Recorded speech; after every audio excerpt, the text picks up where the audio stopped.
Hello friends. Today we're going to take a look at a Brooks Kingsnake and discuss how you care for one of these animals.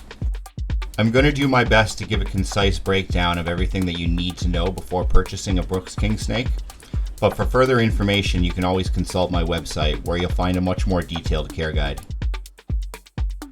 Brooks Kingsnakes fall into the colubrid family of snakes. They're a non-venomous species which uses constriction to kill their prey.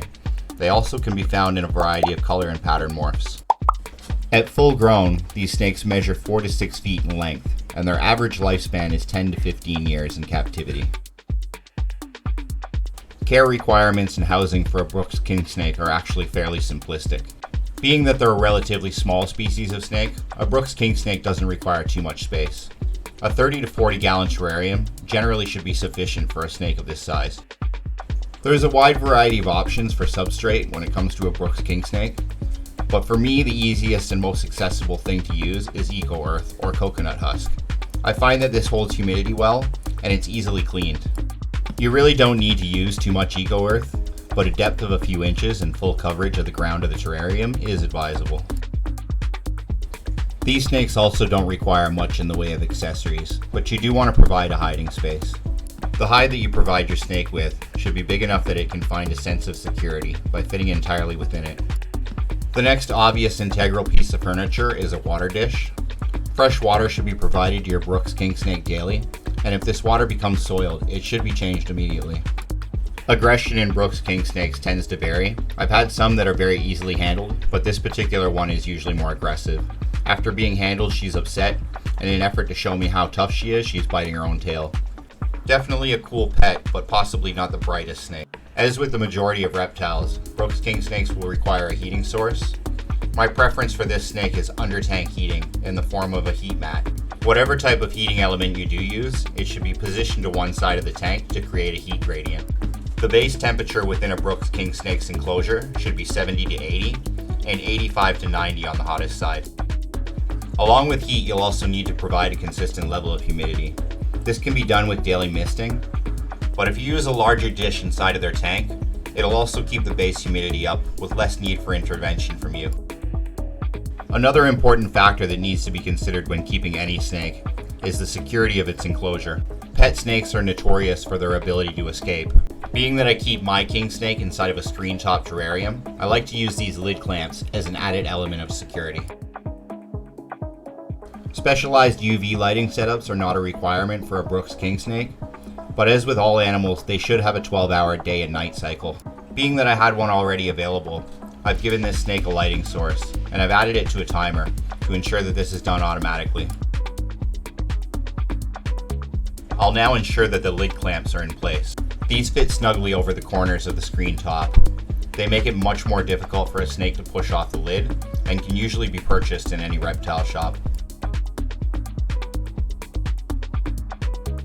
I'll now talk a little bit about how to feed your Brooks Kingsnake. Assuming your Kingsnake is in good health, it's very rare that it will turn down a meal. This particular snake seems to have an insatiable appetite.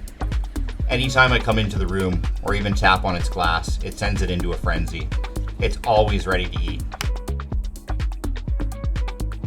As with all captive snakes, it's important that you feed your Kingsnake appropriately sized prey items. The size of whatever you're offering to your snake should not be much larger than the width of the thickest part of its body. It's also in the best interest for your snake's safety to feed it pre-killed prey. It's only on very rare occasions where I have a snake that refuses to eat anything else that I'll offer it a live mouse. I usually like to make this snake work for its meal a little bit. It's a chance for you to interact with it, it gives it some exercise, and it stimulates its natural predatory instinct. T-Rex doesn't want to be fed, he wants to hunt. As you can see, once the snake has captured its meal, it's going to start its constriction process. The snake is not aware that this mouse was pre-killed, so it's going to naturally hold on to this mouse until it's convinced that it's dead. Once it feels assured that it can safely do so, it will begin to slowly consume the mouse. This process can take a little while, and the larger the prey item, the longer it will take. Snakes have an amazing ability to swallow things even larger than they are. It's truly incredible the way they can expand their jaws to take things in. Though as mentioned before, it's not really in the best interest of your snake to feed it something much larger than it, even if it is capable of eating it. Provided you've given it a substantial meal, it's really only necessary to feed a king snake once per week. Even bi-monthly is fine. By their nature, snakes don't expend a lot of energy, and particularly when kept in captivity, they're content to spend most of their time staying very still. Because of this, it's not necessary to feed them overabundantly. The exception to this is when a snake is still young and growing. At this point in its life, it's advisable to feed it more often, as it will need this energy to grow. Even at their full size, these particular snakes will never require anything much larger than a full-grown mouse. You may be able to feed them rats, but they're probably going to be on the smaller side. On this particular day, I fed this snake 2 adult mice. I did this because it is fully grown and capable of handling this meal, but really you're better to feed it something that's sized to give it enough nutrition that feeding it once is fine. You should also bear in mind that even though your snake may take food from you continuously, this doesn't make it healthy to overfeed it. In the wild, a snake doesn't know where its next meal is coming from, and for the necessity of its survival, it will often eat more than it actually needs. In captivity though, you have the ability to regulate its eating, and by doing so, you ensure its overall long-term health.